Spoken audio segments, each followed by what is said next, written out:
les hablamos sobre el Fondo para la Superación de Brechas de Desigualdad Poblacional en Inequidad Territorial, FONIgualdad, que pertenece al Ministerio de la Igualdad.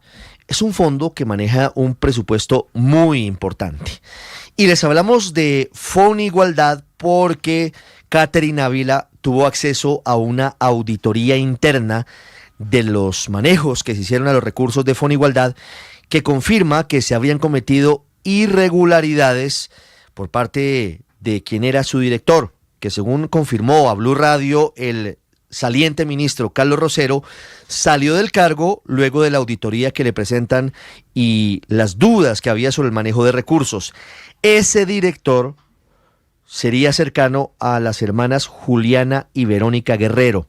Juliana, joven de 22 años, que hoy es jefe de gabinete del Ministerio del Interior, y quien sería próxima viceministra de la Igualdad, según se ha podido confirmar en estas últimas horas, y lo deja entrever en un mensaje en sus redes sociales esta mañana el presidente de la República.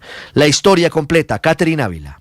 Ricardo Suárez Belmonte fue hasta junio el director de FONIgualdad, que administra millonarios recursos para programas sociales del ministerio. Su despido fue decisión del saliente ministro Carlos Rosero al conocer irregularidades en el manejo del fondo, reveladas por una auditoría interna a la que tuvo acceso Blue Radio. El 14 de junio de este año, el Consejo Directivo del Fondo aprobó un reglamento para el manejo de recursos. Dicho documento no era el que habían acordado previamente, pues Suárez Belmonte cambió la versión final a última hora y sin avisarle a nadie. Esas modificaciones en el manual fueron aprobadas y con esto el exdirector se atribuyó funciones que no corresponden a la ley, como cambiar el presupuesto del fondo y modificar las cuentas donde se manejan los recursos. Además, se comprometía al 4% del presupuesto del fondo sin estudio de impacto ni respaldo presupuestal. La auditoría advertía un posible daño patrimonial al Estado, pérdida de credibilidad del ministerio y decía que todo lo aprobado carecía de validez porque los votantes no conocían lo que se aprobó. Esto fue informado a la Procuraduría tras una reunión extraordinaria que convocó el ministro Rosero, en la que Suárez fue retirado. Sin embargo, con la salida de Rosero de su cargo y la llegada de Juliana y Verónica Guerrero al ministerio, cercanas al exdirector y al nuevo ministro Juan Carlos Florián, fuentes cercanas a la cartera aseguran que la preocupación es que vuelvan a cambiar el director para apoderarse de este fondo, que solo en 2024 manejó 1.3 de los 1.4 billones de pesos asignados para la cartera. Catherine, gracias. Ampliación de esta noticia en bluradio.com. Ahora vamos a hablar del proceso contra Nicolás Petro, el hijo del presidente Gustavo Petro, por lavado de activos e enriquecimiento ilícito. Han pasado casi 2 años desde que comenzó esta historia y él se aproxima a la fase final de su juicio luego de haberse retractado de cualquier posibilidad de firmar un acuerdo o un principio de oportunidad con la Fiscalía. Vanessa Saldarriaga.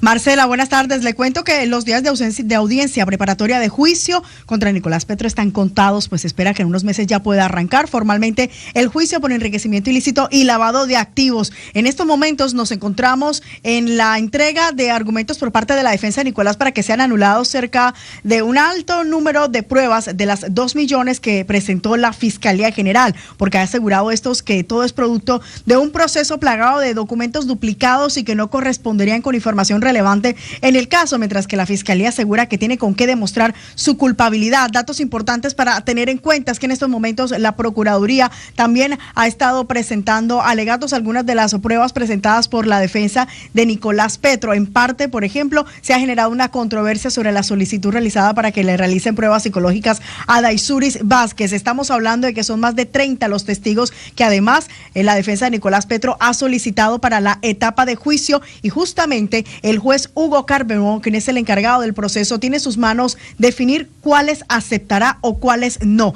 En varias ocasiones las audiencias han sido suspendidas, algunos por temas de seguridad y otras por agotamiento de tiempo. Para el mes de septiembre nuevamente está citada la audiencia en la que se espera que ya el juez Carbonó empiece a responder a los diferentes alegatos presentados por las partes e indique cuáles son las pruebas que va a aceptar y cuáles son los testimonios para poder ir directamente a la etapa de juicio, pues como bien se dijo al inicio, Nicolás se rehusó a un principio de oportunidad, aunque inicialmente lo había manifestado en julio de 2023 cuando fue capturado en la ciudad de Barranquilla. Les contamos que hay un bloqueo por parte de integrantes de la comunidad en la vía que comunica a Ismina con la ciudad de Quibdó en el departamento de Chocó. ¿Cuál es el motivo de la protesta, Héctor? Pues Ricardo, por retraso en la construcción de 300 viviendas, exactamente de la comunidad de Baraudó en Yuto, donde aseguran que se tomaron la vía de hecho porque nada que comienza la construcción de estas viviendas por parte del actual gobierno del presidente Gustavo Petro. Julio Cuesta, uno de los organizadores de la protesta. La decisión se tomó a raíz de que los paros, el volumen de la gente son las que llaman la atención de los aseguran además, Ricardo, que quienes protestan allí, que están dejando pasar ambulancias y quienes acrediten tener una atención médica urgente. Eso sí, piden la presencia de representantes de la Gobernación de Chocó y del Gobierno Nacional para levantar este bloqueo que se mantiene en esa zona. Reiteramos, Ricardo, a esta hora en Trismina y Quibdó. Ahí estamos viendo las imágenes del bloqueo, Héctor. Más dificultades para los habitantes de Chocó, en esta ocasión por el bloqueo de la vía entre las dos principales ciudades del departamento. Y hablamos ahora de la grave crisis humanitaria que afrontan miles de habitantes del sur de Bolívar. Hay un paro armado, otro más, esta vez decretado por el ELN y el Clan del Golfo. Hay combates, hay ataques y hay más de 5.000 personas confinadas, es decir, que no salen de sus casas y se les agotan los alimentos y se les agota el agua y no pueden movilizarse. No hay ni siquiera la posibilidad de que los niños vayan a los colegios. Dálida Orozco. Una crisis humanitaria sin tregua. Viven desde hace 18 días 5.000 personas de las zonas rurales de Santa Rosa en el sur de Bolívar al desabastecimiento de alimentos, víveres, combustibles y hasta medicamentos esenciales que padecen las comunidades en medio de los bloqueos y enfrentamientos del Clan del Golfo y el ELN. Se le suman nuevas denuncias por el secuestro de 4 personas, según alertó la Defensoría. El secretario de Seguridad de Bolívar, Manuel Berrío, aseguró que esta situación desbordó las capacidades locales y que solo el gobierno nacional puede intervenir. Lastimosamente, las estructuras armadas controlan en su totalidad esta parte del territorio departamental y dieron la orden de que nadie sube. O sea, el control no es físico, no es que tú vas a encontrar en la carretera a las personas del ELN o del Clan del Golfo haciendo un retén o un bloqueo, no, es solamente dar la orden. Ellos hace 18 días dieron la orden de que nadie sube. En las últimas horas, por cuenta propia, junto a la Iglesia Católica, una comisión de la comunidad se reunió con representantes de estos grupos armados para pedir que les permitan por lo menos el acceso a los alimentos. Escuchemos al párroco de la Iglesia de Santa Rosa. Una vez a la semana. Es decir, si va los lunes es día de hacer mercado. Entonces usted va en su moto. No hay permiso para cargas de alimentos en camionetas. Entre tanto, el ejército adelanta una ofensiva militar para desbloquear los corredores viales a las comunidades de Canelos, Villaflor, Buenavista, San Juan, Río Grande y La Marisosa. Un soldado resultó muerto y otros 6 más heridos. Dálida, gracias. Y seguimos hablando de la crisis en esa región del país porque hay un acuerdo encabezado por la Iglesia Católica para establecer con el ELN un corredor humanitario. Cristian Correa. Marcela, sí, lo pudimos constatar durante la jornada con líderes de la zona que llegaron a este acuerdo con el que van a poder movilizarse tanto para el ingreso y salida de medicamentos y tanto también para acceder a citas médicas. Lo confirmaron precisamente los presidentes de Junta de Acción Comunal de este sector, quienes van a ser los que tengan ese enlace con el grupo armado ilegal que está generando el paro en la zona. Básicamente los presidentes de Junta de Acción Comunal van a ser los que den el visto bueno para que se presente precisamente este acceso a los insumos y a los sistemas básicos. Es importante también destacar que uno de los puntos más graves que ha denunciado la Defensoría del Pueblo es el secuestro. Uno de esos secuestrados es Luis Eduardo Borges, quien es presidente de Junta de Acción Comunal de la vereda Marisosa, y sus familiares precisamente están pidiendo a este grupo armado ilegal que lo deje en libertad.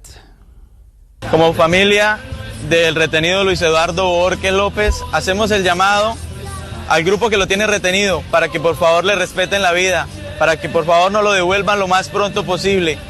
Es un líder que ha luchado por su comunidad y que no ha cometido ningún delito y nunca ha hecho nada malo. Aquí estamos su familia, está su mamá, está sus hijos, están sus hermanos. En medio de todo este conflicto y esta confrontación son la población civil. Pudimos conversar con un campesino también del sector de Santa Rosa Sur de Bolívar, quien pidió reservar su identidad, pero que nos está contando también cuáles son las afectaciones que están viviendo ya en su economía.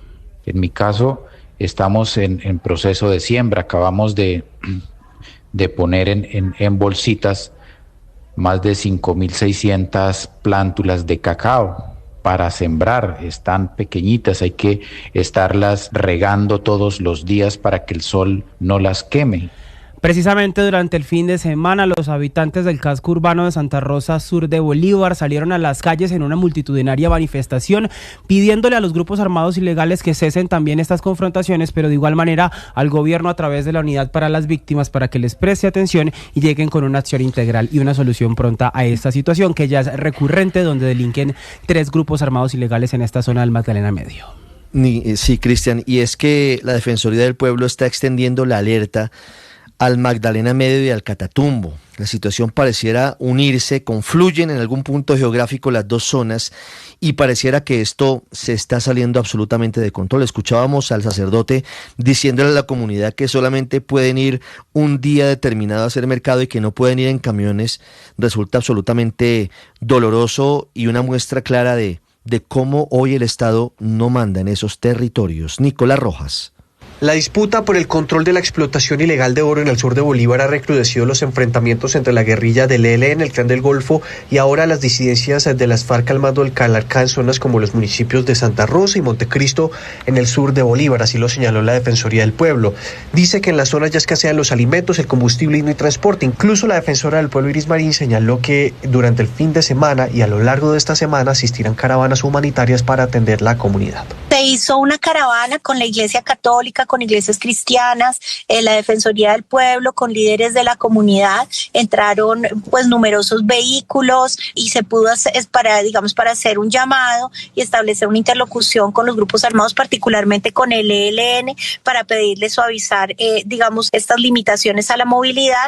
Se logró la interlocución y hubo unos ciertos compromisos. Sin embargo, la situación no está del todo controlada y en todo caso sí es muy importante y atención humanitaria la presencia de la Unidad para las Víctimas para que pueda ingresar y facilitar el acceso a alimentos a las personas que han estado confinadas.